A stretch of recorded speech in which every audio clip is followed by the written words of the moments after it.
Hi అండి. మొన్న తీసుకున్నాను కదా కుక్కరు, స్టెయిన్లెస్ స్టీలు. వాటిలో రసం చేస్తున్నాను ఈరోజు.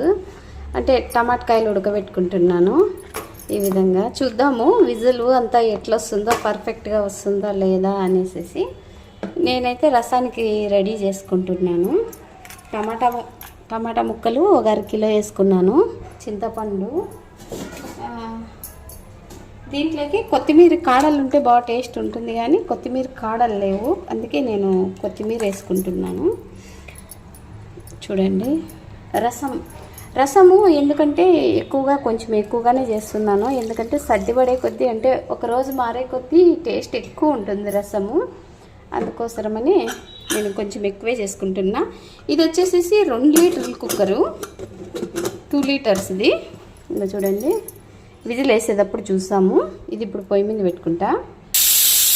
సౌండ్ కూడా చాలా తక్కువగా ఉంది, చూడండి, బాగుంది.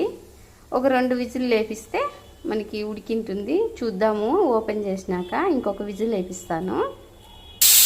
2వ విజిల్ కూడా వేసిందండి. బాగా మెత్తగా ఉడికిపోయినది 2 విజిల్కి. విజిల్ కూడా పెద్ద సౌండ్ లేదు, చాలా స్మూత్గా ఉంది, బాగా వచ్చింది. వాడగా తెలుస్తాయి ఎట్లుంటాయి అనేది కుక్కర్లు.